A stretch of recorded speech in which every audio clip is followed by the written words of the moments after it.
ओम श्री गुरुभ्यो नमः। हरि ओम। सदाशिवसमारंभां शंकराचार्यमध्यमाम् अस्मदाचार्यपर्यन्तां वन्दे गुरुपरम्पराम्। श्रुतिस्मृतिपुराणानाम् आलयं करुणालयं नमामि भगवत्पादं शङ्करं लोकशङ्करं। शङ्करं शङ्कराचार्यं केशवं बादरायणं सूत्रभाष्यकृतौ वन्दे भगवन्तौ पुनः पुनः। ईश्वरो गुरुरात्मेति मूर्तिभेदविभागिने व्योमवद्व्याप्तदेहाय दक्षिणामूर्तये नमः। ऋकारस्वन्धकारो वै ऋकारस्तन्निवर्तकः अन्धकारनिरोधित्वात् गुरुरित्यभिधीयते। ॐ सहना भवतु सहनौ भुनक्तु सह वीर्यङ्करवावहै तेजस्विनावधीतमस्तु मा विद्विषावहै। ॐ शान्तिः शान्तिः शान्तिः। ॐ पार्थाय प्रतिबोधितां भगवता नारायणेन स्वयं व्यासेन ग्रथितां पुराणमुनिना मध्ये महाभारतम् अद्वैतामृतवर्षिणीं भगवतीम् अष्टादशाध्यायिनीम् अम्ब त्वामनुसन्दधामि भगवद्गीते भवद्वेषिणीम्। नमोऽस्तु ते व्यासविशालबुद्धे पुल्लारविन्दाय तपत्रनेत्र येन त्वया भारततैलपूर्णः प्रज्वालितो ज्ञानमयप्रदीपः प्रपन्नपारिजाताय स्तोत्रवेत्रैकपाणये ज्ञानमुद्राय कृष्णाय गीतामृतदुहे नमः। सर्वोपनिषदो गावः दोग्धा गोपालनन्दनः पार्थो वत्सत्सुधीर्भोक्ता दुग्धं गीतामृतं महत्। वसुदेवसुतं देवं कंसचाणूरमर्दनं देवकी परमानन्दं कृष्णं वन्दे जगद्गुरुम्। ॐ श्रीभगवानुवाच अमानित्वमदम्बित्वम् अहिंसाक्षान्तिरार्जवम् आचार्योपासनं शौचं स्थैर्यमात्मविनिग्रहः।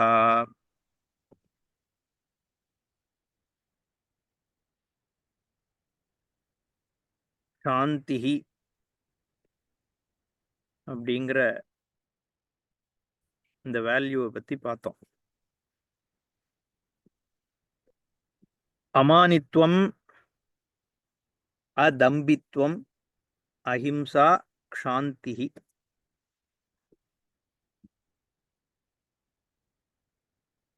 மானம் அப்படிங்கிறது ஆத்மஸ்லாகனம் அப்படின்னு சொன்னார் பாஷ்யக்காரர். தன்னைத்தானே புகழ்ந்துக்கிறது, தன்னை பத்தி உயர்வா காண்பிச்சுக்க ட்ரை பண்றது, இதெல்லாம் செல்ஃப் நான் அக்செப்டன்ஸ்னால வர்றது தான் அப்படிங்கிறத பார்த்தோம்.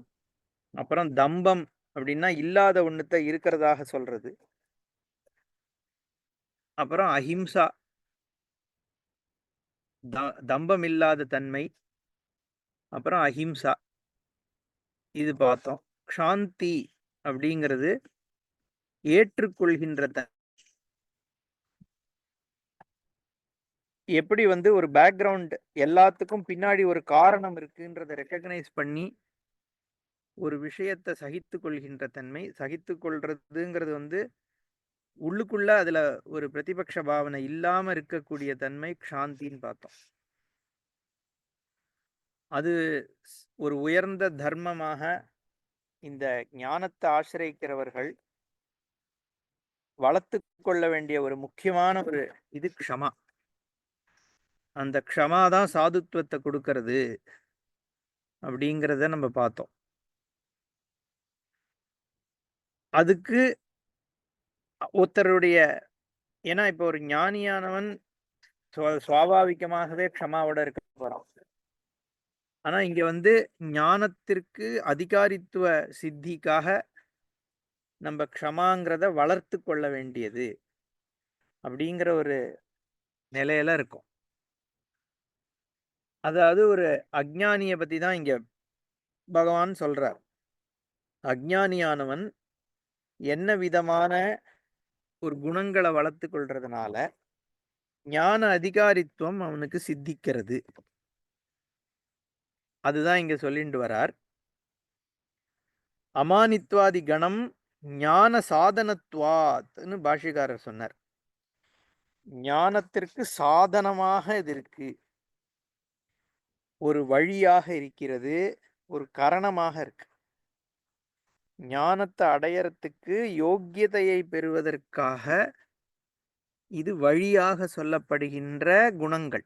அந்த குணகணம், கணம்னா கூட்டம், ஒரு சமூகம், கலெக்ஷன் ஆஃப் வேல்யூஸ். அதனாலதான் இது ஏத்த ஞானம் இதி புரோக்ஷம் அப்படின்னு. ஞானம் இதி புரோக்தம்ங்கிறது ஞானமாக சொல்லப்படுகிறது. ஞேயமெத்தத் பிரவக்ஷ்யாமி அப்படின்னு சொல்லிட்டு இந்த ஞான சாதன கணம், இந்த அமானித்வாதி லட்சணத்தை பகவான் சொல்றார். ஏன்னா அதிகாரித்துவ சித்திக்காக. அதனாலதான் இந்த க்ஷாந்திங்கிறது பரா அபராத பிராப்தௌ அவிக்ரியா. அவிக்கிரியத்துவம் சாதாரணமாக இருக்காது. ஒரு சந்தர்ப்பத்துல நம்ம ஏதாவது ஒரு தூஷிக்கப்படுறோம்னா ஆட்டோமேட்டிக்லி இன்ஸ்டிங்க்ட் ரியாக்ஷன். அதுதான் பிரதிபக்ஷ பாவனை. அப்போ அது சுவாபாவிகமாக இருக்கிற விஷயம் குறையணும் அப்படிங்கிறது தானே இங்க நம்ம அபேட்சிக்கிறோம். அதுதான் தாங்கிக் கொள்கின்ற, சகித்துக் கொள்கின்ற தன்மை தான் க்ஷாந்தின்னு சொல்றது. அந்த க்ஷமா எப்போ வரும்னா, எல்லாத்திற்கும் ஒரு காரணம் இருக்குங்கிறத ரெக்கக்னைஸ் பண்ணி அந்த சந்தர்ப்பத்துல அதை நம்ம திருப்பி திருப்பி அந்த புரிந்து கொள்ளணும். அப்படி பண்ணும் பொழுது அந்த க்ஷாந்திங்கிறது சித்திக்கிறது. இது வரைக்கும் பார்த்தோம். அடுத்ததாக சொல்றார் ஆர்ஜவம். ஆர்ஜவம்ன்றது ரிஜுபாவகா அவக்ரத்வம் அப்படின்னு பாஷ்யக்காரர். ரிஜுபாவகா, சிம்பிளிசிட்டி, ஸ்ட்ரெயிட் ஃபார்வர்ட்னஸ், அதான் ரிஜுபாவகா. ரொம்ப அந்த காலத்து மனுஷா நிறைய பேர் பார்ப்போம், ரொம்ப சிம்பிள் திங்கிங் தான் இருக்கும். ரொம்ப காம்ப்ளிகேட் பண்ணாம வாழற தன்மை அப்பெல்லாம் இருந்தது. நிறைய நானே பார்த்துருக்கேன் என்னோட சிறு வயசுலயே. எல்லா காலங்கள்லயும் எல்லா விதமான மனுஷா இருப்பானாலும் அந்த ரிஜு சுபாவம்ங்கிறது சில பேர்கிட்ட இருந்தது. ஏன்னா சொசைட்டியே அது கொஞ்சம் ப்ரொவிஷன் பண்ணிட்டு. ரிஜுத்துவம்னா என்னன்னா, சொல்ற வார்த்தை, நம்ம சிந்தனை, செயல், இது மூணும் ஒரே மாதிரி இருந்ததுன்னா அதுக்கு ரிஜுத்துவம்னு பேர். அவக்ரத்துவம்னு அதனாலதான் பாஷ்யக்காரர் வக்ரத்துவம்னா வளைஞ்சு வளைஞ்சு போறது. சொல்றது ஒண்ணா, செய்யறது ஒண்ணு, யோசிக்கிறது ஒண்ணு. அதுவும் நம்ம பார்ப்போம். அதுவும் எல்லா காலத்திலையும் உண்டு.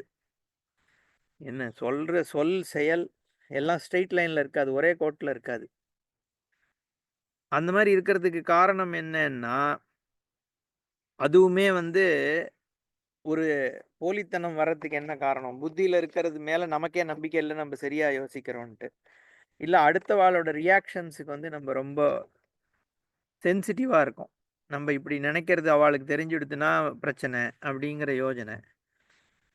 அதனால செயல் ஒன்றா இருக்கிறது, சொல்றது வேறையா இருக்கிறது, சிந்தனை வேற ஒன்று இருக்கிறது. அந்த ஹிந்தியில சொல்லும் பொழுது என்ன, இலக்கு வேற, ஏதோ ஒன்று மனசுல வச்சுட்டு என்னத்தையோ சொல்றது. அது மாதிரி அந்த மாதிரி இருக்கிறது. அது என்ன பண்ணி விடுறது? அது ஏன் அப்படி இல்லாம இருக்கணும், ரிஜித்துவம் இருக்கணும், வக்ரத்துவம் இல்லாம இருக்கணும் ஒரு ஜிக்ஞாசு, ஒரு முமுக்ஷுக்குன்னா? அப்பதான் கான்ஃப்ளிக்ட் இல்லாம இருக்கும். அந்த குரூக்கட்னஸ் இருந்ததுனாலே நமக்கு தெரியுமோ இல்லையோ, வெளியில வேணா நம்ம ஏமாத்தலாம், நம்மளோட புத்திக்கு குரூக்கட்னஸ் இருக்கிறது சுவாபாவிகமாவே தெரியறது. அப்ப என்ன ஆகும்? கான்ஃப்ளிக்ட் வருது. ஃப்ரீடம், அந்த கான்ஃப்ளிக்ட் நம்மளோட சுவாபாவிகமா நம்ம புத்தியை என்ன பண்றதுன்னா ஒரு கில்ட்ல கொண்டு போய் விட்டுறது. ஸோ அதனால தான் அந்த ரிஜித்துவம் ரொம்ப முக்கியம். சத்திய வச்சனம்ங்கிறதே அதனால தான் ரித்தம் சத்தியம்னு ரெண்டு விஷயத்த சொல்றது உபனிஷதே. சத்தியம் வத அப்படிங்கிறது தானே உபனிஷத் சொல்ற ஒரு கமாண்ட்மெண்ட். சத்தியத்தை சொல்லு ஒரு வார்த்தை.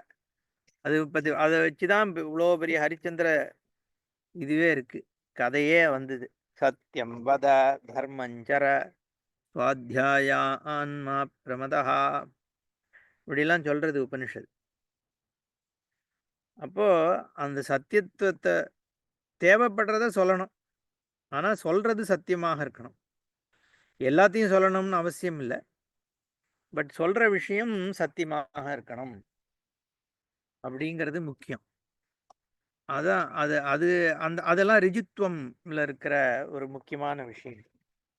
சிம்பிள் தாட் அண்ட் அது அந்த அந்த வக்ரத்துவம் இருந்தாலே பிரச்சனை என்னன்னா உள்ளுக்குள்ள நிறைய ஓடின்னு இருக்குன்னு அர்த்தம் மைண்டில்.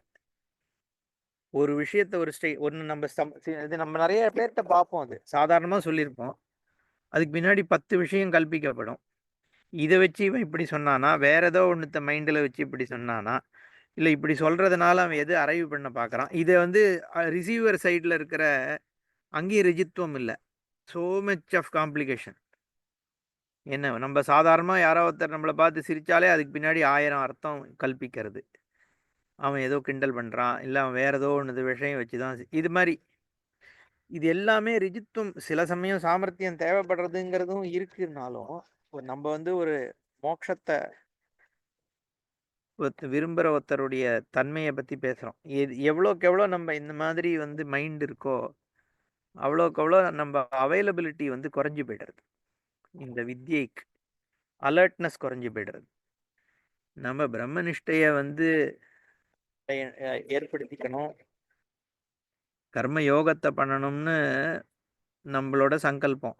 விவசாயாத்மிகா புத்தி இருக்கிறவனை பற்றி தானே இங்கே பேசுகிறார் பகவான். அப்போது புத்தி அந்த மாதிரி விவசாயமாக இருக்கணுங்கிற பொழுது அது அவைலபிளாக இருக்கணும், அலர்ட்டாக இருக்கணும். புத்தி எல்லா டயத்துலேயும் இந்த ஞானத்திற்கு அவைலபிளாக இருக்கணும், ஞானத்திலேயே நிற்கணும், இந்த பர்சியூட்லேயே நிற்கணும். அப்போது மற்ற இடத்துல வந்து எவ்வளோக்கு எவ்வளோ விவகாரம் குறையிறதோ அவ்வளோக்கு எவ்வளோ அந்த புத்தி வந்து இந்த ஞானத்திற்கு அவைலபிளாக இருக்குது, கர்ம யோகத்துக்கு அவைலபிளாக இருக்குது. அப்போ இந்த வக்ரத்துவம் இருந்ததுன்னா, ரிஜித்துவம் இல்லைன்னா அவைலபிலிட்டி குறைஞ்சி போயிடும். அதனால தான் இதெல்லாம் இந்த குணங்கள் வந்து பிரதானமாக சொல்லப்படுறது. ஆர்ஜவம் அப்படிங்கிறது ஒரு குவாலிட்டி. ரிஜுபாவகா அவக்ரத்வம்.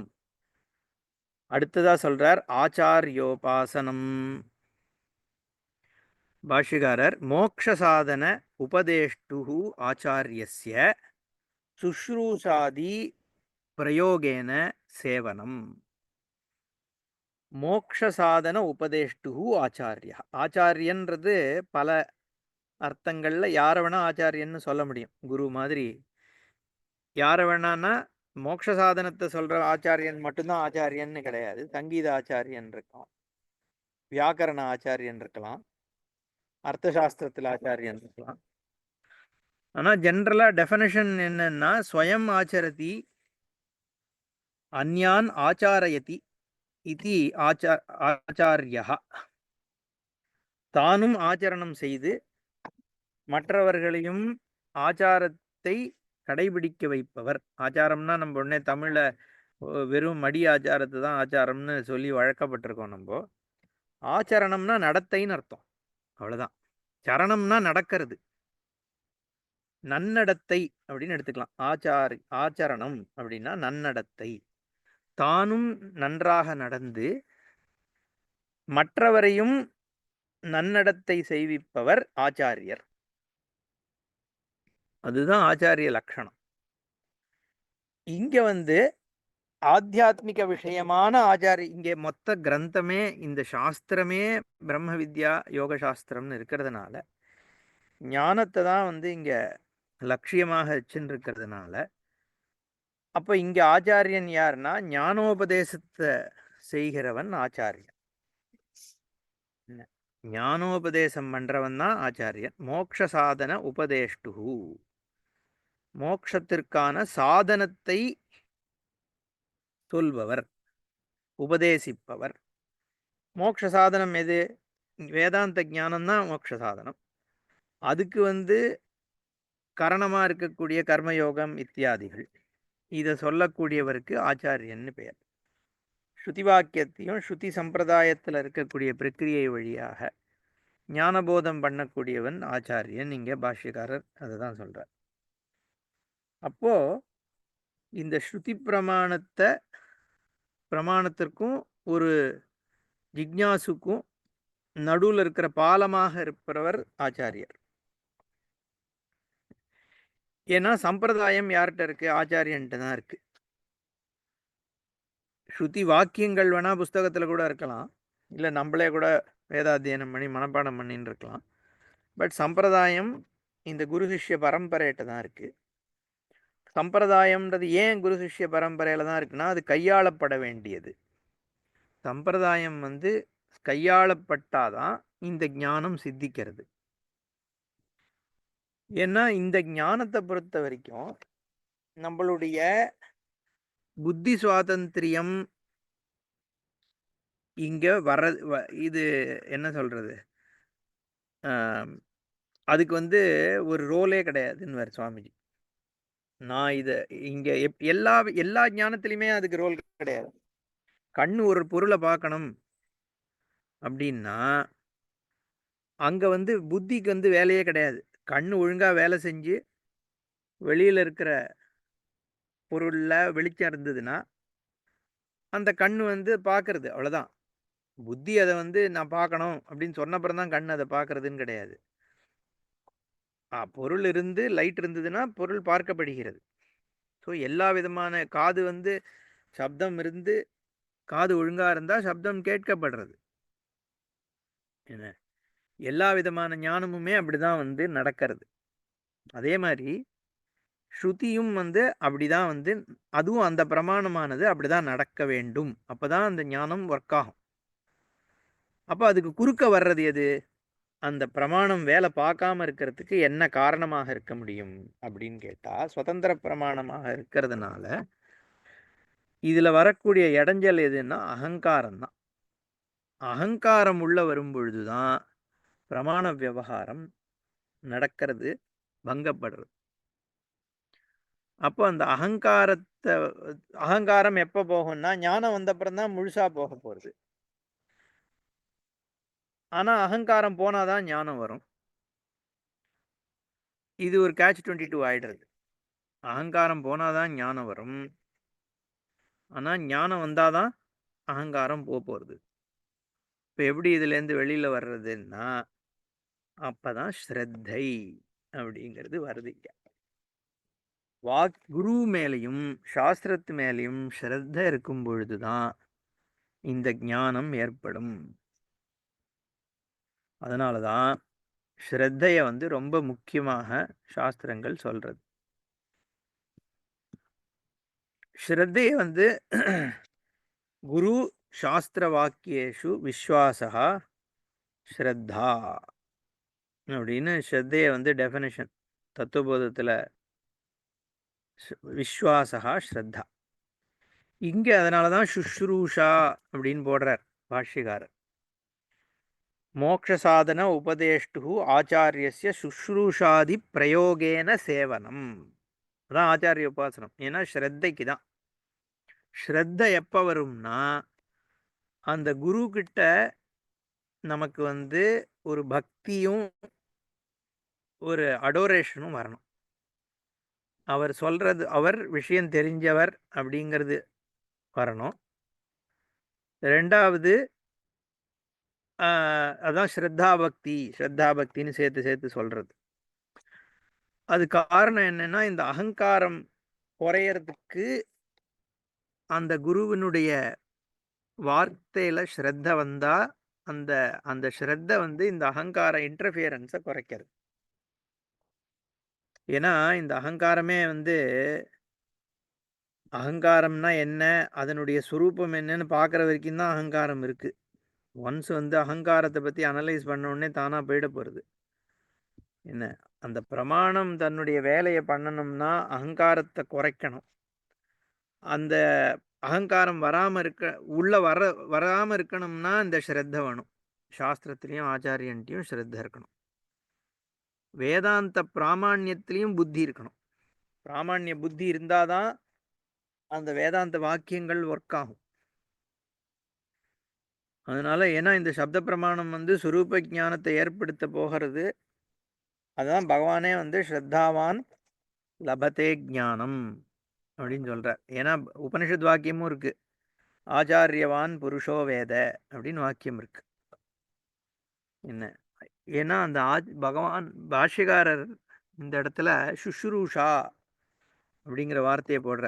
சுஷ்ரூஷானா டெக்னிக்கலி என்ன அர்த்தம்? ஸ்ரோத்து மிச்சா சுஷ்ரூஷா, கேட்க வேண்டும் என்ற ஆவல் தானே சுஷ்ரூஷான்றது. ஆனால் அதை நம்ம அர்த்தம் கவனமாக என்ன யூஸ் ஆகுதுன்னா, ஆச்சாரியனுக்கு என்ன தேவையோ அதை பண்ணி கொடுக்கறது சுஷ்ரூஷா. சுஷ்ரூஷானா உடனே காலை பிடிக்கிறது தான் போடுவான். என்ன குருவுக்கு சுஷ்ரூஷை செய்தார் அப்படின்னா உடனே காலை பிடிச்சி விடுறது அப்படின்னு. அது அர்த்தம் என்னன்னா, கேட்க இந்த ஞானத்திற்காக ஸ்ரோத்தும் இச்சையினால தான் அவன் எல்லாமே பண்ணுறான். ஞானத்திற்காக தன்னை அர்ப்பணித்து கொண்டவன் அர்த்தம். அதான் சுஷ்ரூஷா. அப்போ அதை அதை காண்பிக்கிறதுக்காக ஃபிகரேட்டிவ்லி நம்ம இது சொல்கிறோமே ஒழிய, பட் ஆச்சாரிய உபாசனம்ங்கிறது ஆசனம் அப்படின்னா என்ன, பக்கத்தில் இருப்பதுன்னு அர்த்தம். அவர் கூட உட்காந்துட்டு அந்த ஞானத்தை மட்டும், இந்த ஆத்ம ஞானத்தை மட்டும் பிரதானமாக வச்சுட்டு வாழ்க்கையை நடத்தின்னு இருக்கிறதுங்கிறது தான் உபாசனை. அது அந்த ஸ்ரத்தையில் என்ன வரணும்னா, முதல்ல அவர் சம்பிரதாய வித்துங்கிற ஒரு தெளிவு இருக்கணும். ரெண்டாவது என்னன்னா, அவர் சொல்கிற விஷயம் கரெக்டாக சாஸ்திரத்தை ரிஃப்ளெக்ட் பண்ணுது அப்படிங்கிற ஒரு அண்டர்ஸ்டாண்டிங் இருக்கணும். மூணாவது மரியாதை இருக்கணும். அவருடைய ஸ்காலர்ஷிப்புக்கு, ஞானத்திற்கு, அவர் சொல்லக்கூடிய விஷயத்தினுடைய டெப்த்துக்கு ஒரு மரியாதை இருக்கணும். அதுவும் இருக்கணும். அதே சமயத்தில் என்ன சொல்கிறது, அந்த குரு மேலே ஒரு பக்தி இருக்கணும். இதெல்லாம் இருக்கும் பொழுது என்ன ஆகிறதுன்னா, சாஸ்திர வாக்கியங்கள் சொல்ல சொல்ல மற்ற எந்த இன்டர்ஃபியரன்ஸும் இல்லாமல் நமக்கு அது நுழையிறது. அதனால தான் அந்த ஸ்ரத்தா பக்தி வேணுங்கிறதுக்காக தான் அந்த ஸ்டேச்சரை மெயின்டைன் பண்ணிட்டு இருந்தா. நம்ம பார்த்தோன்னா, நமக்கு முன்னாடி இருந்த குரு பரம்பரையில், அதனால தான் சன்னியாசிகள்ன்ற பொழுது ஒரு சில டெக்கோரம் ஒன்று இருந்தது. அது தேவைதான்னு எனக்கும் தோன்றுறது. ஏன்னா அப்போ தான் அந்த ஸ்ரத்தை ஆட்டோமேட்டிக்காக வந்துடுறது. ஒரு சன்னியாசி, இப்போ என்னோட குருநாதர் இருந்தார். என்னென்னா, ஒரு ஸ்ரத்தை ஆட்டோமேட்டிக்லி அவருக்கு நம்ம ஒரு போன காத்தால கோயில் மெடிடேஷன் முடிஞ்சு, கோயில் பூஜை முடிஞ்ச உடனே கையில் பூ எடுத்துன்னு அவர்கிட்ட கொடுத்து ஒரு நமஸ்காரம் பண்ணிட்டு தான் டே ஆரம்பிப்போம். ஸோ அந்த ஆட்டோமேட்டிக்லி ஆல்டர் ஆஃப் வர்ஷிப் ஆக ஆக அந்த ஸ்ரத்த அண்டு கம்மியான இன்டர்ஃபியரன்ஸாக மாறிடுறது. அவர் எது சொன்னாலும் அது நம்ம புரிஞ்சுக்க தான் ட்ரை பண்ணுவோமே ஒழிய, அதை நம்ம மைண்ட் டிபேட் பண்ணாது. அது ரைட்டாக இருக்குமா தப்பாக இருக்குமான்ட்டு. கண்ணு சரியாக பார்க்கலைன்னா என்ன பண்ணுறோம்? கண்ணை எப்படி கரெக்ட் பண்ணலான்னு தான் பார்ப்போமே ஒழிய, காது வச்சு அதை இப்போ தெரிஞ்சுக்கலான்னு பார்ப்போமா? மாட்டோம். அப்போது ஏன்னா நமக்கு அப்சல்யூட் ட்ரஸ்ட்டு, கண்ணால் மட்டும்தான் அதை பார்வைன்றது கண்ணில் தான் இருக்குது. ஏதாவது பிரச்சனைனா அந்த கண்ணில் ஒன்று நம்ம ஏதோ சரியாக பண்ணலை, கண்ணை சரியாக மெயின்டைன் பண்ணல, இல்லை கண்ணாடி போட்டுக்க வேண்டியிருக்கு, இல்லை கண்ணில் இருக்கிற அழுக்கை ரிமூவ் பண்ணல, ஏதோ ஒன்று நம்மளோட விஷயத்தை தான் நம்ம சரி பண்ணிப்போமே ஒழிய, பார்க்கறது கண்ணு வழியாக தான் அப்படிங்கிறதுல நமக்கு ஸ்ரத்த குறையாதே. அப்போது ஏன்னா அந்த ஸ்ரத்த கண்ணு மேலே இருக்கிற ஸ்ரத்த, அது அந்த அப்சல்யூட் ட்ரஸ்ட் அந்த அளவுக்கு சாஸ்திர வாக்கியத்திலையும் குருவுடைய இதுலேயும் இருக்கும் பொழுது தான் அகங்காரத்தினுடைய இன்டர்ஃபியரன்ஸ் இல்லாமல் இருக்கும். அப்போ தான் கேட்க கேட்க அது உள்ள ஸ்ருதியினுடைய அந்த விஷன் கிடைக்கிறது. அதனால தான் இந்த சொல்லப்படுறது, வேற ஒன்றும் இல்லை. ஆச்சாரியோபாசனம் அப்படிங்கிறது அதுக்காக தான், நம்மளோட மைண்டில் அகங்காரத்தினுடைய இன்டர்ஃபியரன்ஸ் இல்லாமல் இருக்கணுங்கிறதுக்காக ஆச்சாரியோபாசனம். மோக்ஷ சாதன உபதேஷ்டு ஆச்சாரியசிய சுஷ்ரூஷாதி பிரயோகேன சேவனம். அதை பிரயோகமாக தான் சொல்கிறார். அது ஒரு மெத்தட். ஓகே, அந்த மாதிரி இந்த மெத்தடாக பண்ண, ஏன்னா சில ஃபார்ம்ஸ் ரொம்ப இம்பார்ட்டண்ட். சுஷ்ரூஷாங்கிறது என்னென்னா ஃபார்ம். நேச்சுரலாக பக்தி தடால்னு வந்துடாது ஒருத்தருக்கு. ஏன்னா அது சுவாமிகிட்ட பக்தி தானாக வந்துடும், ஏன்னா அது ஒரு ஆல்டர். ஒரு மனுஷன்கிட்ட வர்றதுங்கிறது ப்ராப்ளம். ஏன்னா நம்ம ஒரு ஈகோவை பார்க்குறோம். அங்கே குழந்தைகிட்ட வந்துடும், ஏன்னா அங்கே ஈகோ இல்லை. ஏன் ஒரு குழந்தையோ ஒரு வயசானவர் பார்த்தா ஈகோ இல்லைங்கிற ஒரு வியூ இருக்கிறதுனால, ரொம்ப வயசானப்புறம் அங்கே நமக்கு ஈஸியாக பக்தி வந்துடும் ஒருத்தர்கிட்ட. ஒரு சின்ன குழந்தையா இருந்தாலும் பகவான்னு சொல்கிறோம், ஏன்னா அங்கேயும் ஈகோ கிடையாது. கல் விக்கிரகத்தில் வந்துடும், ஏன்னா அங்கேயுமே ஈகோ கிடையாது. கல்லுக்கு ஏது ஈகோ? அதனால் எங்கெல்லாம் ஈகோ தெரியலையோ அங்கே நம்மளால் ஈஸியாக நம்மளை சப்மிட் பண்ண முடியும். பட் ஒரு குருங்கிற பொழுது என்ன ஆகிடுறது, அங்க ஒரு ஈகோ தெரியறது, ஒரு பர்சன் இருக்கார், அவர்கிட்ட போய் நம்ம சரண்டர் ஆறதா? இது இந்த காலத்துல இன்னும் மோசம். என்ன போக போக இந்த டெலிபரேட்டாவே வந்து டிஃபேம் பண்ணப்பட்ட சிச்சுவேஷன்ல குருனாலே வந்து ஒரு சஸ்பெஷனோட பாக்குற மாதிரி ஆயிடுது. எபிலிட்டி டு ட்ரஸ்ட் வந்து ரொம்ப முக்கியம் ஒரு சொசைட்டில. ட்ரஸ்ட் பண்ணாதானே நம்ம ஒரு விஷயத்த இது பண்ண முடியும். ஆனா இப்ப என்ன ஆயிடுது, எபிலிட்டி டு ட்ரஸ்ட்டை வந்து டெஸ்ட்ராய் பண்ணிட்டான். குழந்தைகள்கிட்டயே டோன்ட் ட்ரஸ்ட் ஸ்ட்ரேஞ்சர்ஸ் அதெல்லாம் சொல்லி வளர்த்துறோம் இல்லையா? அப்போ ஒரு ஸ்டேஜுக்கு அப்புறம் ட்ரஸ்ட் பண்ற எபிலிட்டியே போயிடுறது. அப்போ என்ன ஆயிடும், ஸ்ரத்தைங்கிறது வந்து கஷ்டம். இவர் இதுக்காக சொல்றாரு, அதுக்காக சொல்றாரான்ற ஒரு சிந்தனை வர ஆரம்பிச்சிடும். அப்போ எபிலிட்டி டு ட்ரஸ்ட் போயிட்டதுனால நம்ம இப்போ வந்து ஸ்ரத்தா பிரச்சனை வர்றது. அதுவும் வந்து பின்னாடி ஒரு ஈகோ வேற இருக்கு அப்படிங்கிற ஒரு சிச்சுவேஷன் இருக்கிறதுனால எபிலிட்டி டு ட்ரஸ்ட் இண்டிவிஜுவல். அதனால தான் அந்த ஆல்டர் ஆஃப் வர்ஷிப் சில ஃபார்ம்ஸ் ஆஃப் சரண்டரை வந்து வச்சிருந்தா. இப்போ ஒரு குருன்னா இது பண்ணணும், பாத பூஜை, பாதுகையை தான் பூஜை பண்றது. ஏன்னா அதுதான் ரெப்ரசன்ட் சரண்டர். ஓகே, அது மிஸ்யூஸ் ஆகிடுது, அது எக்ஸ்ப்ளாய்ட் பண்ண அந்த மாதிரி பிரச்சனைகள்லாமும் இருக்குது. அது எல்லா காலத்துலேயும் இருந்திருக்கும். இப்போ அது வந்து ரொம்ப இதுவாக இருக்குது. ஓகே, ஸோ இதான் இட்ஸ் அ சிச்சுவேஷன். பட் ஆனால் அதை விட்டால் வேறு வழி கிடையாது. ஏன்னா அந்த ஸ்ரத்தை இருந்தால் தான் சாஸ்திரம் ஒர்க் ஆகும். அதனால் சுஷ்ரூஷாதி பிரயோகேன சேவனம். அதாவது ஒரு ரெண்டும் இருக்கணும், ரெஸ்பெக்டும் இருக்கணும், லவ்வும் இருக்கணும், அஃபெக்ஷனும் இருக்கணும். குரு சிஷ்யாளுக்கு நடுவில் அது இருக்கும் பொழுது தான் அப்போ அந்த அந்த இதுக்கு கிடைக்கிறது, ஞானம் சித்திக்கிறது.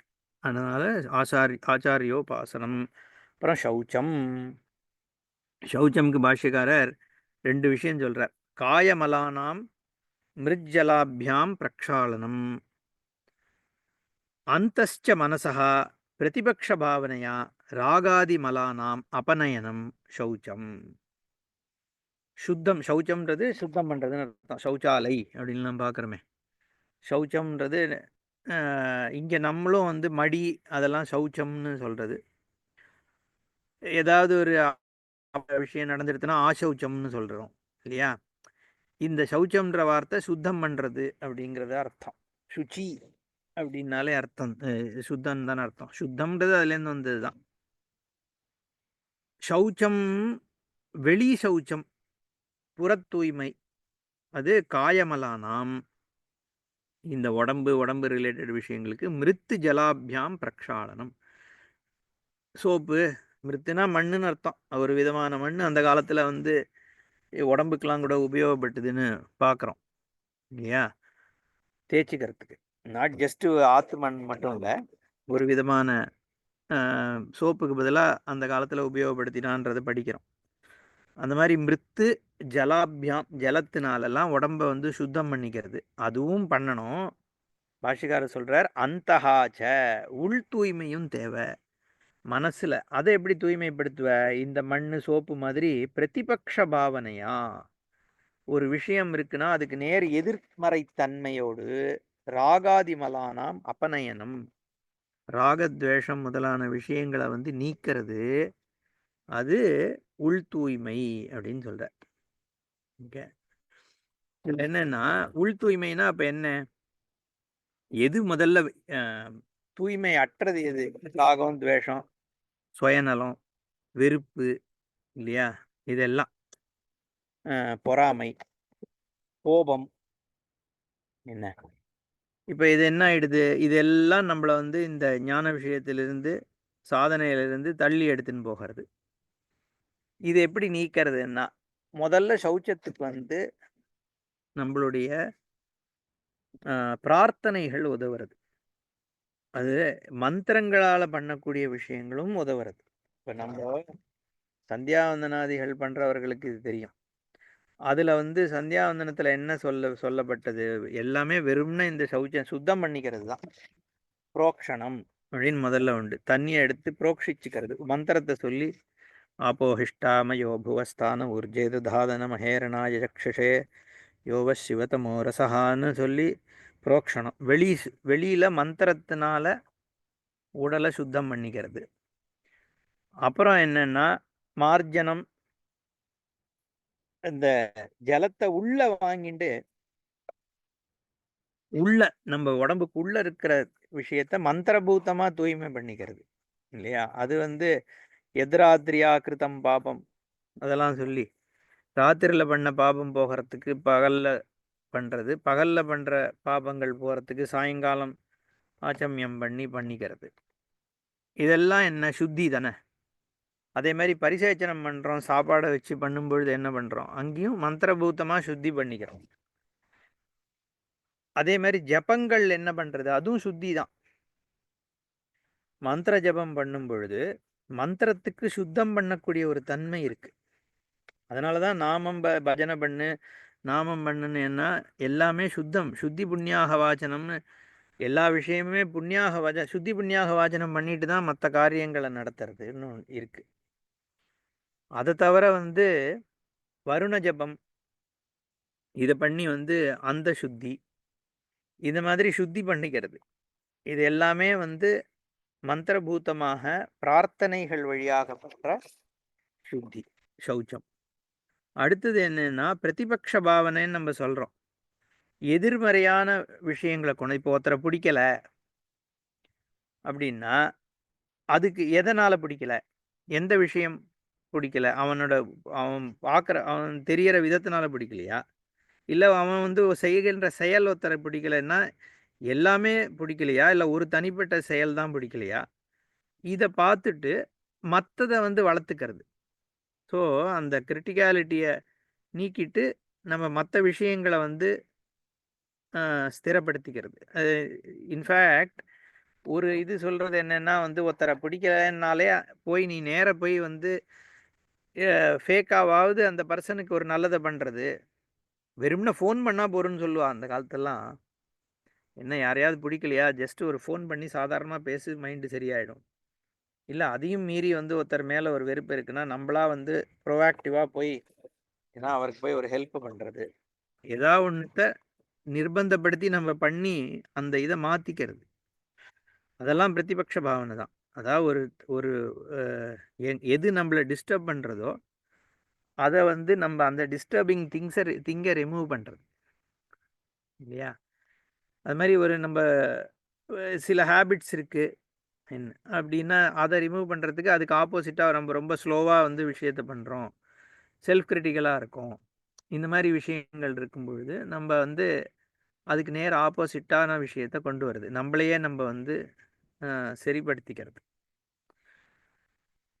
இந்த மாதிரி விஷயங்கள் சைக்கலாஜிக்கலி நம்மளை எப்படி நம்ம ஹெல்ப் பண்ணிக்கலாம் அப்படிங்கிறது கூட பிரதிபக்ஷ பாவனை இருக்கிறதுக்கு நேர் எதிர்மறையான விஷயங்களை பண்ணி அந்த ராகாதி மலங்களை நீக்கிறது சௌச்சம், சுத்தம் பண்றதுன்னு அர்த்தம். அடுத்தது ஸ்தைரியம், ஸ்திரபாவா, மோக்ஷ மார்க்கே ஏவ கிருத அத்தியவசாயத்துவம். ஸ்திரத்தன்மை, இங்க வந்து ஞானத்தை தான் ஆசிரியிக்கிறோங்கிறதுனால நம்ம அந்த விஷயத்துல ஸ்திரமா இருக்கிறது அப்படிங்கிறது சொல்றார். என்ன ஆனாலும் மைண்டை திருப்பி திருப்பி இந்த ஞானத்துக்கே கொண்டு வர்றது. ஏன்னா சன்னியாசிக்கு தான் பொதுவாக இதை விவிதிஷா சன்னியாசிக்கு சொல்றார் அப்படிங்கிறதுனால பண்றது எல்லாத்தையும் மோட்சத்தையே மைண்டில் வச்சுன்னு பண்றது ஸ்தைரியம். எது பண்ணாலும் அதை வந்து எப்படி மோட்சத்துக்கு சாதனமா ஆக்கிக்கிறது, அது ஸ்தைரியம், ஸ்திரத்தன்மை. இல்லை நம்ம யோகியாக இருந்தாலும் யோகத்தில் என்ன பண்ணுறோம், நம்ம காரியம் வந்து நம்மளுடைய ராகத்வேஷத்தை பூர்த்தி பண்ணுறதுக்காக பண்ணாமல் அந்த கர்ண சுத்திக்காக பண்ணுறோம். அதுதானே கர்மயோகி. கர்ம பலத்துக்காக பண்ணாமல் எதுக்காக பண்ணுறோம், ராகத்வேஷ நிவர்த்திக்காக பண்ணுறோம். அப்போது அதில் ஸ்தைரியம் அப்படின்னு சொல்லும் பொழுது அங்கே வந்து நம்ம என்னதான் ராகத்வேஷம் இருந்தாலும் நான் பண்ணுற கடமையை தான் நான் பண்ண போகிறேன் அப்படிங்கிறதுல வந்து புத்தி ஸ்ட்ராங்காக இருக்கிறது வந்து ஸ்தைரியம். அது ஒரு கமிட்மெண்ட். ஸோ யோகத்திலையும் ஸ்தைரியம் இருக்கலாம், இல்லை ஞான மோட்சம் பற்றி ஞானத்திலேயே மைண்டை வச்சுட்டு இருக்கிறதுங்கிறதுலையும் ஸ்திரத்தன்மை இருக்கலாம். ரெண்டு விதமாகவும் ஸ்தைரியம், இதுவும் ரொம்ப முக்கியம்.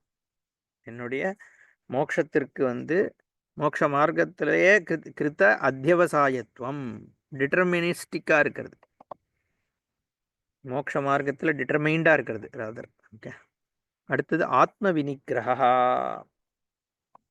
இந்த பொதுவாக வந்து இந்த வேதாந்தம் கேட்க வரவா ஞானம்லாம் இருக்கட்டும், என்ன பண்ணணுன்றது எங்களுக்கு கொஞ்சம் ஆக்டிவிட்டிஸ் சொன்னேன்னா வந்து இன்னும் ஈஸியாக இருக்கும். இந்த கேம்ப்லலாம் அது கேட்போம்.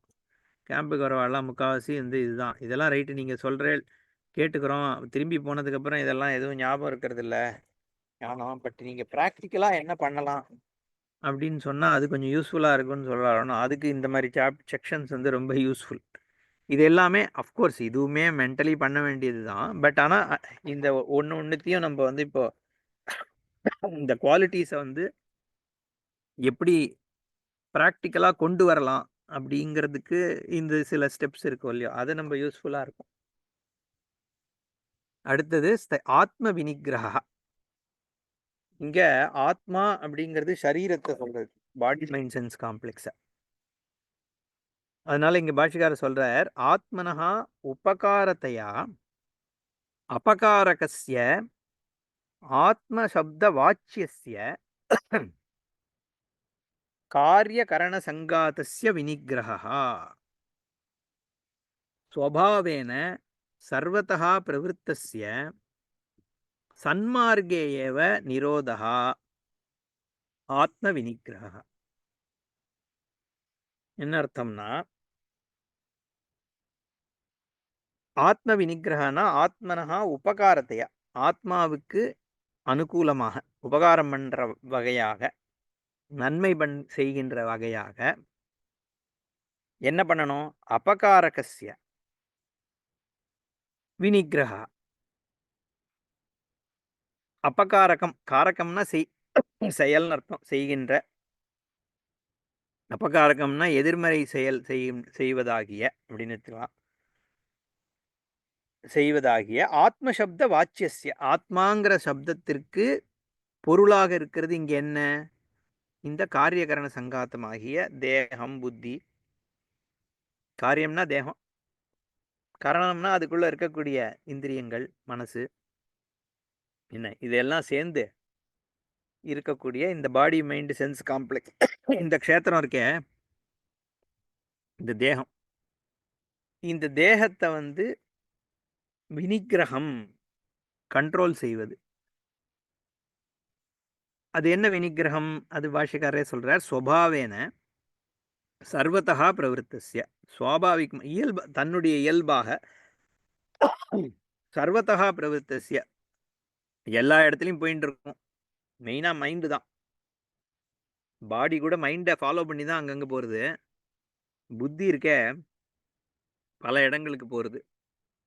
அந்த புத்தி எங்கெங்கெல்லாம் போகிறதோ என்னென்னலாம் பண்ணணும்னு நினைக்கிறதோ அதை சேர்ந்து உடம்பும் பண்ணுறது இல்லையா? கண் போன போக்கிலே கால் போகலாமா, கால் போன போக்கிலே மனம் போகலாமான்னு பாட்டு இருக்கே, அந்த மாதிரி எங்கெங்கேயோ போயின்னு இருக்கிறத சன்மார்க்கேயவ நிரோதகா.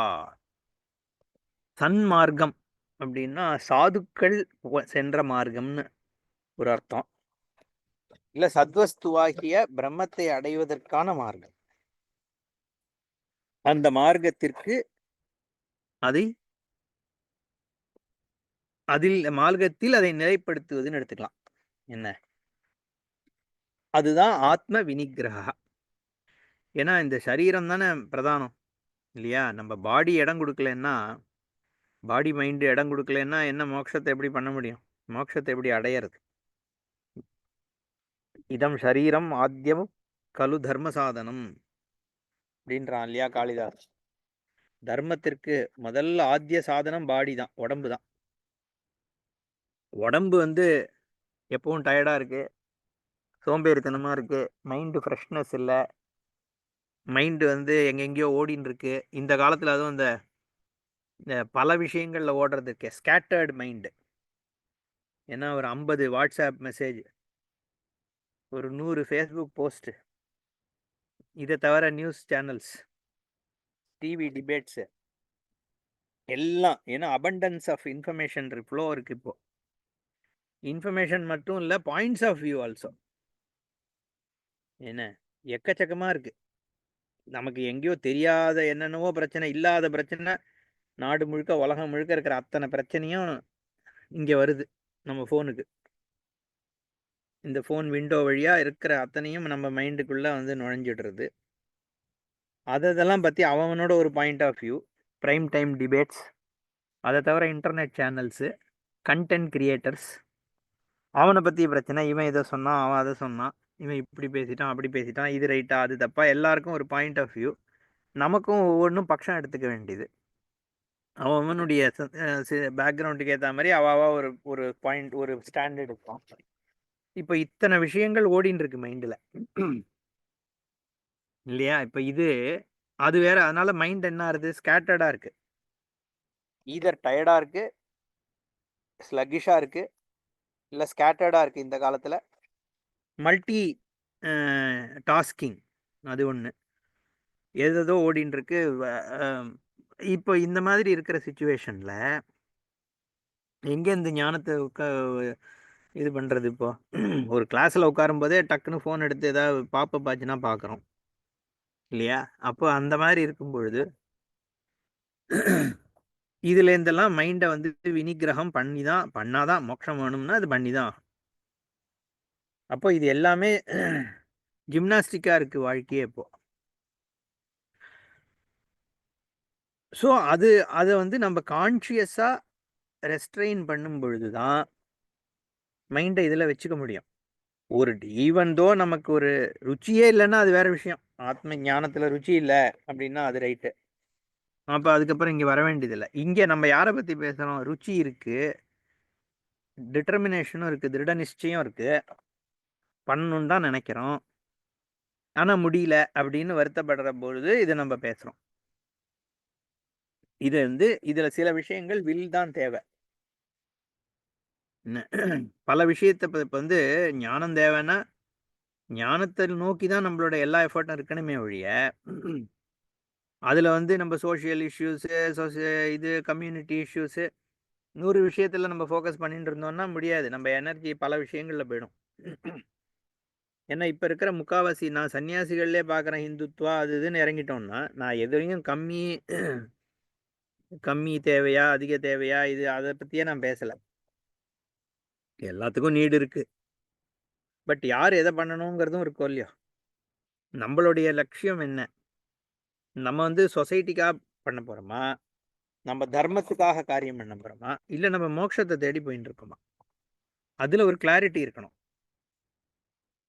நம்ம மோட்சத்தை தேடுறோம்னு சொல்லிட்டு கடைசியில் தர்ம விஷயம் இந்த சொசைட்டியில் இவன் அதை பண்ணுறான், அந்த கம்யூனிட்டி இதுவாக இருக்குது, இந்த இப்படின்னு இறங்கிட்டோம்னா நம்ம எதை நோக்கி போகிறோமோ அதுலேருந்து போயிடுறது அட்டென்ஷன். இதுவும் ஒரு விதமான டிஸ்ட்ராக்ஷன் தானே. வேதாந்தம் படிக்க போயிட்டு கிராமர் படிச்சுன்னு உட்காந்துருந்த கதை தான், இல்லை தர்க்கம் படிக்கிறேன்னு உட்காந்துட்டு இருக்கிற கதை. அப்போது எங்கே இருக்கோ அதுக்கு திருப்பி கொண்டா. சன்மார்க்கம்னா சன்மார்க்கத்துக்கு எடுத்துடுவான். அதை தவிர மற்ற எல்லாத்துலேருந்தும் மைண்டில் பிரிச்சிரு இல்லையா? அதை பண்ணுறதுக்கு அவன் இருக்கான், யாரோ ஒருத்தர் பண்ணுறா. பட் நம்ம வந்து மோட்சம்தான் மெயினுன்ற பொழுது மற்றது வந்து பண்ணலாம், அதுக்குன்னு ஒரு லிமிட் வச்சுக்கணும் இல்லையா? அதுதான் சொல்ல வராருங்க. இப்போ சன்மார்க்கத்துக்கு மைண்டு பாடி நம்மளோட டைம் அவைலபிலிட்டியை திருப்பணும். ஓகே, ஸோ அது வரைக்கும் இதில் சொன்னார். அடுத்தது கிஞ்ச இந்திரியார்த்தேஷு வைராக்கியம் அனஹங்கார ஏவச்ச ஜன்ம மிருத்யுஜரா வியாதி துக்கதோஷானுதர்ஷனம். இந்திரியார்த்தேஷு வைராக்கியம் அனஹங்காரः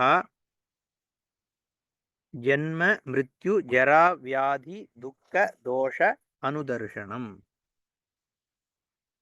சொல்லிண்டே போறார். லிஸ்ட் ஆஃப் குவாலிட்டிஸ் தான், வேல்யூஸ்.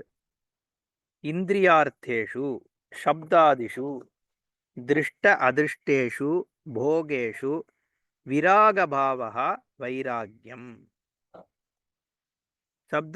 சப்தஸ்பர்ஷ ரூபரச கந்தங்கள் அதனால இருக்கக்கூடிய விஷயங்கள்ல விராகபாவம் வைராக்கியம். இதுதான் சாமானிய அர்த்தம். வைராக்கியம்ங்கிறது ஆப்ஜெக்டிவிட்டி அப்படின்னு எடுத்துட்டாதான் கரெக்ட். வைராக்கியம்ங்கிறது என்னன்னா ஒரு பொருளுக்கு வந்து என்ன வேல்யூ இருக்கோ அது அதுல இருக்கு அப்படின்னு பாக்குறதே வைராக்கியம். அப்படித்தானே பாக்குறோம். என்ன புதுசா இருக்கு இதுலன்னா, சோபனாத்தியாசம் இல்லாம இருக்கிறதே வைராக்கியம். சோபனாத்தியாசம்னா இருக்கிற விஷயத்துல இருக்கிறதுக்கு அதிகமான விஷயம் இருப்பதாக நினைக்கிறது சோபனாத்தியாசம். அந்த சூப்பர் ப்ரொஜெக்ஷன் அர்த்தம். அதுதான் முக்காவாசி பிரச்சனைக்கு காரணம். நம்மளே வேல்யூ ப்ரொஜெக்ஷன் பண்றோம். ஒரு விஷயம் பணம்னா இது இவ்வளவு பண்ண முடியுங்கிறது இருக்கு. அதுக்கு மேலான வேல்யூவை அதுல நம்ம ப்ரொஜெக்ட் பண்றதுக்கு சோபனாத்தியாசம்னு பேரு. ரிலேஷன்ஷிப் அதுக்குன்னு ஒரு வேல்யூ இருக்கு. ஆனா அது என்ன வந்து கம்ப்ளீட்டா மாத்த போறது. அது சோபனாத்தியாசம். அந்த சோபனாத்தியாசம் இல்லாம இருக்கிறத வைராக்கியம். எதுக்கு என்ன வேல்யூ இருக்கோ அதை ஆப்ஜெக்டிவா பாக்குறது. ஏன்னா வைராக்கியம்னா உடனே வந்து ஒரு வெறுப்பை வளர்த்துக்கிறதுன்னு அப்படி கிடையாது. நம்ம சில இந்த வைராக்கியம்னு சொல்லிட்டு நம்ம ஊர்ல எல்லாம் பாடல்கள்லாம் பார்ப்போம். நீ இந்த கண்ணை போய் ஒரு பெருசுன்னு சொல்றியே, அதுல புளிச்ச கண்ணு தானே இருக்கு, அப்படி இப்படின்லாம் வந்து, அதாவது வந்து அது மேல ஒரு நெகட்டிவிட்டியை வந்து சூப்பர் இம்போஸ் பண்றது. ஆப்வியஸ்லி அதெல்லாம் ஒர்க்கே ஆகாது, அது வேற விஷயம். வைராக்கியம்ங்கிறது வந்து ஆப்ஜெக்டிவிட்டி. ஆப்ஜெக்டிவா ஒன்னத்தை பார்க்க முடிஞ்சதுன்னா எங்க வந்து நம்ம சூப்பர் இம்போஸ் பண்றோம், எங்க நிஜமான வேல்யூவை ரெக்கக்னைஸ் பண்றோம், எங்க நம்மளா வேல்யூவை ஓவர்லோடு பண்றோம் அப்படின்னு ரெக்கக்னைஸ் பண்ணி ஆப்ஜெக்டிவா அதோட வேல்யூவை பார்க்கறதுங்கிறது வைராக்கியம். அது இருந்தாலே நமக்கு ஃப்ரீடம் வந்துடும். அந்தந்த விஷயங்களை அதோட தன்மையோட பார்க்கறது, அதுதான் இந்திரியார்த்தேஷு வைராக்கியம். அடுத்தது அனஹங்காரா, அகங்கார அபாவா. அகங்கார அபாவகன்னா நம்ம ஏற்கனவே சொன்ன மாதிரி அகங்காரம் தான் வந்து அஜ்ஞானத்தினால வர்றது அகங்காரம். அகங்காரத்திலிருந்து இந்த அஷ்டதா பின்னால சொன்னார் இல்லையா, அந்த அகங்காரமானா இல்ல, அது ஞானம் வந்தாதான் அந்த அகங்காரம் போறது. Complete iSense. கம்ப்ளீட் ஐசென்ஸ் எப்ப போகும்னா व्यक्तित्वம் எப்ப போகும்னா பிரம்மஜானம் ஏற்பட்டாதான் அது போறது. அப்போ அதை இங்க சொல்ல வரல. ஏன்னா இது வந்து ப்ரிப்பேர்ட்னஸ்க்காக சொல்லப்படுற குவாலிட்டிஸ், வேல்யூஸ். அப்போ இது எந்த அகங்காரத்தை சொல்றதுன்னா இங்க ப்ரைடை தான் சொல்லுது, கர்வம். அந்த கர்வத்தன்மை ஏன் வருது? அகைன் நம்ம உண்மையை ரெக்கக்னைஸ் பண்ணாதனாலதான். எங்கேருந்து வருது நம்மளுடைய ப்ரைடு? நான் புத்திசாலி, நான் செல்வந்தன் இல்லையா, நான் இன்ன இன்ன பேரண்டேஜில் வந்தேன், என்னுடைய தாத்தா இதை பண்ணார், நான் இது சமூகத்தை சேர்ந்தவன், ஏதோ ஒரு ப்ரைடு. நம்ம அக்கம்ப்ளிஷ்மெண்ட்டு நம்மக்கிட்ட பெருசாக அக்கம்ப்ளிஷ்மெண்ட் இல்லைன்னா வேற எதையாவது ஒட்டி நம்ம சொசைட்டியோட அக்கம்ப்ளிஷ்மெண்ட் ஏதோ ஒன்று ஒரு ப்ரைடுக்கு காரணமாக ஆகிறது. ஆக்சுவலி நம்ம அதை யோசிச்சு பார்த்தோம்னா ப்ரைடு அடையறதுக்கு என்ன இருக்கு? ஒரு பெரிய எயின்ஸ்டீனாவே இருந்தா கூட சப்தவட நியாயம் நான் சொல்லுவேனே இந்த இதுலலாம் கேம்ப்லலாம், 7வது வடை பசியை நீக்கித்துனா அதுக்கு முன்னாடி இருக்கிற 6 வடை சாப்பிட்டதுனால தான் 7வது வடை பசியை நீக்கிறது. அந்த மாதிரி ஒருத்தன் ஒரு விஷயத்த பண்றான்னா அதுக்கு முன்னாடி எத்தனையோ பேர் பண்ண ஃபுட் ஸ்டெப்ஸ் இருக்கு. யாரோ ஒருத்தன் வந்து மேத்தமேட்டிக்ஸ்னு ஒன்று ஸ்ட்ரக்சர் பண்ணா, ஒரு ஸ்கூல்ஸ் இருக்கு, அதை டீச் பண்ணா, உன் பேரண்ட்ஸ் வந்து உனக்கு ஒரு பேசிக் எஜுகேஷனை கொடுத்தா, 1000 விஷயம் இருக்கும் இல்லையா, அதுக்கப்புறம் நீ வந்து இதை படிச்ச. சரி, அதை தவிர அப்படியே நீ பிரமாதமா ஒன்று பண்ணி படிச்சுட்ட, உன் புத்திசாலித்தனம் காரணம் சொன்னாலும் அந்த பிரெயின் என்ன நீ கிரியேட் பண்ணதா? அதுவுமே பகவானால கொடுக்கப்பட்டது தானே. இந்த உடம்பே கொடுக்கப்பட்டது, அதுல இருக்கிற மூளைங்கிறதும் கொடுக்கப்பட்டது. இன்னைக்கு நீ தூங்கி எழுந்தேங்கிறதே கொடுக்கப்பட்டது தானே. தூங்குறது தான் நம்ம ட்ரை பண்றோம், எழுந்துக்கிறது எழுந்தாதானே நிச்சயம். அதனால எல்லாமே கொடுக்கப்பட்டதுங்கிற பொழுது இதுல கர்வப்படுறதுக்கு என்ன இருக்கு அப்படிங்கிறதுனால அந்த ரெக்கக்னிஷனே வந்து ஒரு முக்கியமான விஷயம். அந்த நம்மளுடைய இதை ரெக்கக்னைஸ் பண்ணாலே ப்ரைடுக்கு இடமே இல்லை, எல்லாமே பகவான் தான். நம்மளோட வெரி எக்ஸிஸ்டன்ஸே பகவான் தான். இந்த உயிர்ன்றதே பகவான் தானே. நம்ம கையில இருக்கா? நம்ம கிரியேட் பண்ணோமா? இந்த நான்ற எண்ணம் வந்தால் தானே நிச்சயம். எத்தனையோ பேருக்கு பாடி இருக்குது, எல்லாம் இருக்குது, மைண்டு ஒர்க் ஆக மாட்டேன்றது. 1008 ப்ராப்ளம் இருக்குது, ஹெல்த் இஷ்யூஸ் வருது. காது கேட்கறதுங்கிறது கிஃப்ட்டு தானே. கண்ணு பார்க்குறதுங்கிறது ஒரு கிஃப்ட்டு தானே. மைண்டு யோசிக்கிறதுங்கிறதே ஒரு கிஃப்ட்டு தானே. இன்றைக்கி நம்ம பேசுகிறோம், இதை கேட்குறோங்கிறது ஒரு பகவத் கிஃப்ட்டு தானே. இதில் என்ன இருக்குது? அகங்காரத்துக்கு மனுஷங்கிட்ட என்ன இருக்குது? இக்னரன்ஸ் தான் வந்து அகங்காரத்துக்கே காரணம். ஒன்ஸு நம்ம ரியாலிட்டியை ரெக்கக்னைஸ் பண்ண ஆஹா இப்படி ஒரு விஷயம் பகவான் பண்ணுறாருன்றதோடைய அப்ரிசியேஷன் தானே வரும். அந்த புத்தி வளர்த்துக்க நமக்கு வந்து இந்த பிரச்சனைகள்லேருந்துலாம் வெளியில் வந்துவிடும். அகங்காரத்திற்கு காரணமே இல்லை என்ன. அதனால் வந்து ஒரு தேவையும் இல்லை. ஏன்னா இது எப்படி இந்த சிருஷ்டி நடக்கிறது? இப்படி ஒரு சூரியன் ஒன்று அங்கே ஏதோ ஒன்று ஜொலிச்சுட்டு இருக்கு டெய்லி. இந்த பூமி வந்து இந்த நைட்டு டேன்றதை கிரியேட் பண்ணிட்டு இருக்கு இல்லையா? எத்தனை விஷயங்கள் நடக்கிறது இங்கே. ஒன்று ஒன்று ஆச்சரியமாக இருக்குது. ஒரு இத்தினுண்டு பூச்சி எப்படி வாழறது, ஒரு பறவை எப்படி வாழறது, ஔவையார் சொல்கிற மாதிரி தூக்கணாங்குருவி கூடு கட்டுறதுனா எப்படி கட்டுறது, அதுக்கு எப்படி அந்த இன்டெலிஜென்ஸ் வருது, கண்ணுக்குட்டி எப்படி ஊட்ட கற்றுக்கிறது, எல்லாமே ஒண்டராக இருக்கே. டர்ட்டில் வந்து பிறந்த உடனே கிட்டுக்கிட்டுன்னு ஓடி போய் தண்ணி கிட்ட போய் உள்ளே போய்டுறது. மீன்குட்டி எப்படி நீஞ்ச கற்றுக்கிறது, எதுவுமே நமக்கு புரியலையே. எல்லாமே ஆச்சரியம் தானே. இந்த கை எப்படி இயங்கிறது, இதில் நமக்கு என்ன இருக்குது? ப்ரைடு. அதனால் கர்வத்திற்கெலாம் வந்து ஒன்றும் காரணமே இல்லை. பகவான் நம்ம மோர் அண்ட் மோர் நம்ம வந்து இருக்கிறத பார்க்க ஆரம்பித்தோன்னாலே தானாக போயிடும் அந்த ப்ரைடு. அதனால் அனஹங்கார ஏவச்சா. அடுத்தது ஜென்ம மிருத்யு ஜரா வியாதி துக்கதோஷ அனுதர்ஷனம். அனுதர்ஷனம்னா திருப்பி திருப்பி யோசிச்சுட்டே இருக்கிறது. எதனா ஜென்ம மிருத்யு, ஜென்மஸ்ச மிருத்யுஷ்ச ஜராச்ச வியாதயஸ்ச துக்கானிச்ச தேஷு ஜென்மாதிஷு துக்காந்தேஷு பிரத்யேகம் தோஷ அனுதர்ஷனம். ஜென்மாவிலிருந்து ஆரம்பித்து துக்கம் வரைக்கும், ஜென்மா மிருத்யு ஜரா வயதாகிறது வியாதி, ஒன்று ஒன்றுத்தில் இருக்கிற துக்கத்தை தோஷத்தை பார், துக்கம் வரைக்கும் இருக்கிறது அப்படின்னு ஒரு அர்த்தம் கொடுக்குறார். அதுக்கு பாஷிகாரரே வந்து ஜென்மனி கர்ப்பவாச யோனித்வாரா நிஸ்ஸரணம் தோஷா. கர்ப்பவாசம் பண்ணுறது தோஷம், யோனி வழியாக வெளியில் வர்றதுங்கிறது ஒரு தோஷம் அப்படின்னு சொல்கிறார். தஸ்ய அனுதர்ஷனம் ஆலோசனம். பார்ப்பா, ஜென்மாவே ஒரு தோஷம், எப்படிலாம் ஏற்படுறது. அப்புறம் மிருத்யுவில் என்ன தோஷம்னா மிருத்யவ் தோஷானுதர்ஷனம், அது அது தனியாக சொல்ல வேண்டியதில்லை. அப்புறம் ஜராயாம் வயசான அப்புறம் என்ன பிரக்ஞாசக்தி தேஜோ நிரோத தோஷ அனுதர்ஷனம், அதில் இருக்கிற பிரச்சனைகளை பார். இப்படி உன்னோட வாழ்க்கைங்கிறது முழுக்க எல்லாமே தோஷமாக இருக்குங்கிறது தான். ததா வியாதிஷு சிரோரோகாதிஷு தோஷானுதர்ஷனம், ததா துக்கேஷு ஆத்தியாத்மிக ஆதிபௌத்திக அதிதெய்வீக நிமித்தேஷு தோஷ தரிசனம். எல்லாம் நமக்கே புரியும்னு நினைக்கிறேன். தலைவலி இதெல்லாம் வந்து தோஷம். தோஷம்னா என்ன? அது அந்த மாதிரி டிஃபெக்ட்ஸ் இருக்குது அப்படின்னு அர்த்தம். அதவா துக்கானி ஏவ தோஷா துக்க தோஷா, இதெல்லாம் இருக்க துக்கமே ஒரு தோஷம்தான்.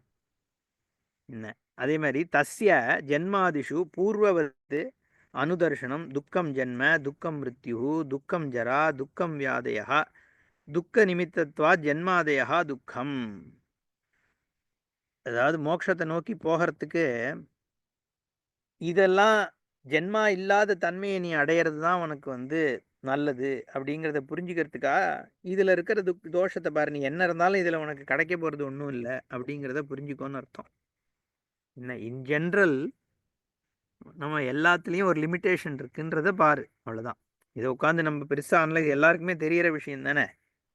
எல்லாமே துக்கம்தாங்கிறது நம்ம தெரியாமையா வேதாந்தத்துக்கு வந்திருக்கோம்.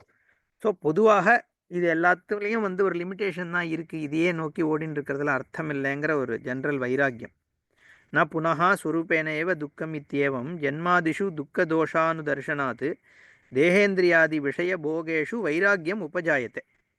இந்த தோஷம் பார்க்கறதுனால என்னன்னா உனக்கு ஒரு வைராக்கியம் வந்துடும் அப்படிங்கிறார் பாஷ்யக்காரர். ததா பிரத்யேகாத்மனி பிரவருத்தி கரணானாம் ஆத்மதர்ஷனாய ஏவம் ஞானஹேத்துவாத் ஞானமுச்சதே ஜன்மாதி துக்கதோஷானுதர்ஷனம். அதனால ஆத்ம பிரவருத்தி ஏற்படுறதுக்கு காரணமாக இருக்கு அப்படின்றதுனால இது ஞான ஹேத்து ஆகிறது.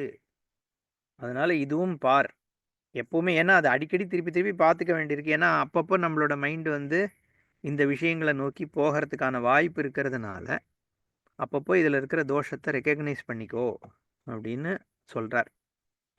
அடுத்தது ஸ்லோகத்தை படிச்சுட்டு அப்புறம் அடுத்த கிளாஸில் பார்ப்போம். கிஞ்ச அசக்திரனபிஷ்வங்கா புத்திரதார கிருஹாதிஷு நித்யம் ச சமச்சித்தத்வம் இஷ்டானிஷ்டோபபத்திஷு.